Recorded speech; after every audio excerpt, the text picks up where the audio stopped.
আল্লাহর হাবিব সাল্লাল্লাহু আলাইহি ওয়াসাল্লাম কি খেতেন, পছন্দ করতেন কোন খাবারগুলো, যে খাবারগুলো আপনার আমার খাবার মেনুতে আছে কিনা।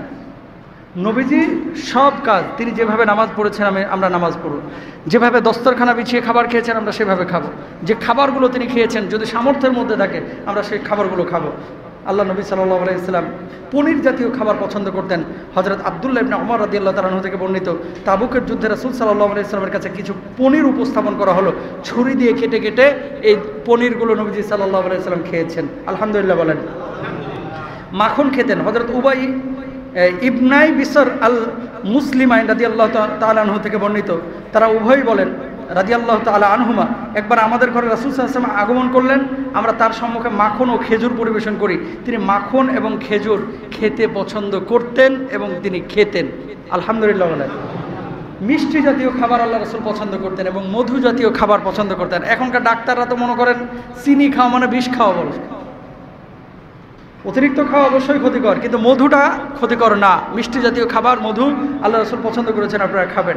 ঘি মাখা রুটি ঘি মানে রুটির ওপরে ঘি মাখিয়ে আল্লাহ রাসূল খেয়েছেন, এটা পছন্দ করতেন।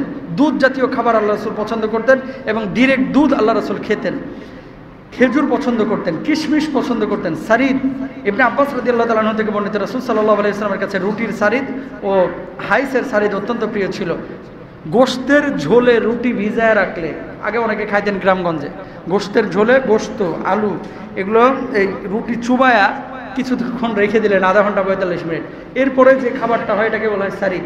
এটা নবীজি পছন্দ করতেন। সিরকা পছন্দ করতেন। তরমুজ শশা পছন্দ করতেন, তরমুজ খাবার, তরমুজ ফল, শশা পছন্দ করতেন। তারপরে খরগোশের গোশত আল্লাহ রাসূল খেয়েছেন।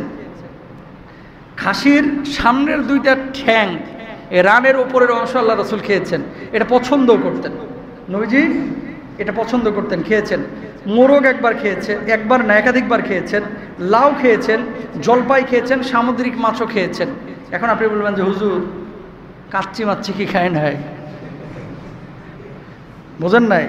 বিরিয়ানি গেল কই, কাচ্চি গেল কই, হুজুর পোলাও গেল কই, রোস্ট গেল কই, হুটকি ভর্তা গেল কই। শুনেন, এগুলো হচ্ছে আঞ্চলিক খাবার। জলপাই, তরমুজ কি আমাদের দেশে পাওয়া যায় না? পাওয়া যায়, এগুলো খাবেন। এখন ওই দেশে ওই ওয়েদারে এই খাবারগুলো তখন পছন্দ, মানে নবীজি পছন্দ করেছেন এবং খেয়েছেন। শারীরিকভাবে উপকৃত মানে উপকার সব খাবারই তো নবীজি সাল্লাল্লাহু আলাইহি ওয়াসাল্লাম খেয়েছেন। এখন কাচ্চি, বিরিয়ানি, রোস্ট, পোলাও এগুলো আপনার জন্য খাওয়া যায়, যেগুলো হারাম কিছু না। নবীজির সময়ে এগুলো প্রচলিত ছিল না, তাই খায় নাই। যা প্রচলিত ছিল খেয়েছে। আপনারও হালাল যা তা খাবেন, হারাম যা তা এড়িয়ে যাবেন। আল্লাহ বোঝার তৌফিক দান করুন।